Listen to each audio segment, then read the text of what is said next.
यमुना वेग संहारी नीलांबर धर प्रभो विभो शरासनो धन्वी गणेशो गणनायक है। जय श्री कृष्ण मेरे परम आत्मीय जनों, कृष्ण आस्था प्रमीला चैनल पर आपका हार्दिक स्वागत करती हूँ। और आज हम बात करते हैं अध्याय 21 और 22 पर, जलंधर की मृत्यु और मोहिनी माया की स्तुति। वृंदा ने स्वप्न में देखा कि उसका पति भैंसे पर चढ़ा हुआ है और उसके नग्न शरीर पर तेल लगा हुआ है। वह काले फूलों की माला धारण किए है और उसके हाथ कच्चे मांस को खाने वाले जीव हैं और वह दक्षिण दिशा की ओर जा रहा है। उसका सिर मुंडा हुआ है, उसके चारों ओर अंधेरा छाया हुआ है। उसने अपने नगर को समुद्र में डूबते हुए देखा। यह देखते देखते उसकी आंख खुल गई और वह स्वप्न पर विचार करने लगी। उसने देखा कि सूर्य उदित हो रहा है, पर उसमें छेद हो रहे हैं और उसमें चमक भी नहीं है। इस प्रकार अशुभ सूचक लक्षणों को देख करके घबरा करके वो समीप के ही बाग में चली गई। और उसके बाद बाग में घूमती हुई उसने डरावनी सूरत वाले दो राक्षसों को देखा। उनके मुख सिंह के समान थे और उनकी दाढ़ें और नेत्र अत्यंत भयानक थे। उनको देखकर वह घबरा कर भागने लगी। तभी उसे एक तपस्वी बैठे दिखाई दिए। वह उनकी शरण में चली गई और जाकर के बोली, हे मुने, मेरी रक्षा कीजिए। राक्षसों द्वारा खदेड़ी गई वृंदा को देखकर तपस्वी ने उन दोनों भयानक राक्षसों को अपने हुंकार शब्द से भगा दिया। तब वृंदा ने देखा कि तपस्वी के हुंकार से डर करके राक्षस भाग गए हैं, तो उसने दंडवत प्रणाम करके कहा, कृपानिधे, आपने इस महाभय से मेरी रक्षा की है और मेरे पति रुद्र के साथ में युद्ध कर रहे हैं, अतः उनकी अभी तक कोई खबर नहीं है। सो कृपा करके मुझे आप उनका हाल बताइए। तपस्वी ने वृंदा की बात सुन करके ऊपर की ओर देखा। इतने में दो बंदर वहां पर आए और तपस्वी को प्रणाम करके उनके आगे खड़े हो गए। तपस्वी के संकेत से दोनों बंदर आकाश को चले गए और आधे ही क्षण में पुनः आकर के मुनि के समक्ष उपस्थित हो गए। वे बानर जलंधर का सिर और धड़ लिए हुए थे। यह देख करके वृंदा पति की मृत्यु से उत्पन्न कष्ट से दुखी हुई और मूर्छित होकर के भूमि पर गिर पड़ी। तब मुनि ने कमंडल का जल छिड़क करके उससे धैर्य बंधाया। जब वह होश में आ गई तो रोने लगी और विलाप करने लगी कि आपने तो विष्णु सहित सब देवताओं गंधर्वों को जीत लिया है, त्रिलोकी को जीतने वाले आपको एक तपस्वी ने कैसे मार दिया। इस तरह रोती हुई वृंदा ने मुनि से कहा कि हे दयालु मुने, मेरे पति को जीवित कीजिए, मुझे विश्वास है कि आप ऐसा कर पाएंगे। उसकी बात सुन करके मुनि ने हंसते हुए कहा, तुम्हारे पति को रुद्र ने मारा है, अतः मैं इसे जीवित करने में असमर्थ हूँ। फिर भी तुम पर कृपा करके मैं इसे जीवित करता हूँ। ऐसा कह करके मुनि अदृश्य हो गए और उसी समय जलंधर जी उठा। वृंदा ने क्षण भर में जैसे ही देखा तो जान लिया कि ये जलंधर नहीं, श्री हरि विष्णु है। मात्र पर पुरुष की ओर देखने से ही पतिव्रत नष्ट हो जाता है। अतः वृंदा ने विष्णु से कहा कि बाहर से तो आप तपस्वी दिखाई पड़ते हो, किंतु माया भी हो। छल से तुमने जो मुझे बंदर दिखाए थे वे तुम्हारे द्वारपाल हैं। वे ही दोनों राक्षस होकर के तुम्हारी पत्नी का हरण करेंगे और तुम स्त्री के दुख से दुखी होकर के वन में फिरोगे। तब तुम्हें वानरों की आवश्यकता पड़ेगी। सर्वेश्वर होते हुए भी तुम मारे मारे फिरोगे और यह तुम्हारा शिष्य मृग रूप होगा। इतना कह करके वृंदा अग्नि में प्रवेश कर जाती है। अपने सत्कर्मों से लेश मात्र भी भटक जाएं तो सत्पुरुष लज्जित होते ही हैं। अतः श्री हरि भी अशांति को प्राप्त हुए।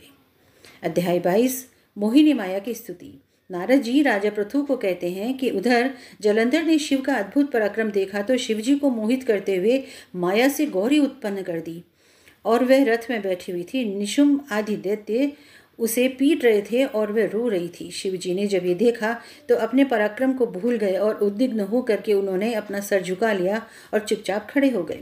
इसके बाद जलंधर ने धनुष खींच करके 3 बाणों से शिव जी के सर, छाती और पेट पर प्रहार किया। संकट को जानकर विष्णु उपस्थित हो गए और जलंधर की माया का भेद उन्हें बता दिया। शिव जी भयानक रूप धारण करके अग्नि की ज्वालाओं से और भी अधिक भयंकर हो गए। रुद्र का भयानक रूप देख करके दैत्य डर गए और युद्ध भूमि से तीतर बीतर हो गए। तब रुद्र ने शुंभ निशुंभ नामक दोनों राक्षसों को शाप दिया कि तुम मेरे युद्ध से भागे हो, इस कारण गौरी तुम्हारा वध करेगी। इसके पश्चात भयानक शरीरधारी शिव ने अत्यंत क्रोधित होकर के सूर्य के समान तेज वाला सुदर्शन चक्र चलाया। आकाश और पृथ्वी को प्रज्वलित करता हुआ चक्र बड़े वेग से पृथ्वी पर गिर पड़ा और बड़े बड़े नेत्रों वाले जलंधर के सिर को शरीर से पृथक कर दिया। भयंकर शोर करता हुआ जलंधर का शरीर रथ से नीचे गिर गया। उस शरीर से जो तेज निकला वह रुद्र के तेज में लय हो गया। वृंदा का जो तेज था वह गौरी में लय हो गया। इस पर ब्रह्मा आदि सब देवता हर्ष से खिल उठे। उन्होंने शुंभ को देखा और उसके पश्चात शंभु को प्रणाम किया और विष्णु का समाचार उन्हें सुनाया कि किस प्रकार वृंदा की चिता की अग्नि वहाँ पर धधक रही है। देवताओं ने कहा कि महादेव, आपने सभी देवताओं को शत्रु के भय से मुक्त किया है और अब आप इस विष्णु के मोह को दूर कीजिए। विष्णु का मोह दूर करने के लिए मोहिनी माया की शरण में जाएं, क्योंकि वह शरण में जाने योग्य है।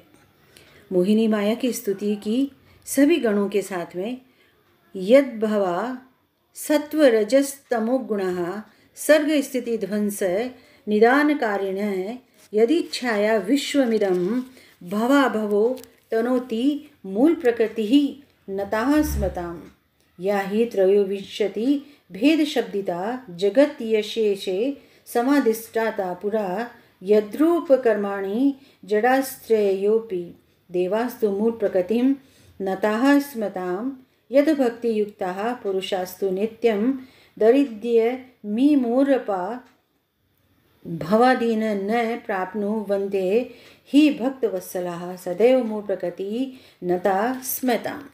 इस प्रकार से हम उस मूल प्रकृति को प्रणाम करते हैं जिससे उत्पन्न होकर के सत रज और तम तीन गुण संसार की सृष्टि का पालन करते हैं और संहार करते हैं।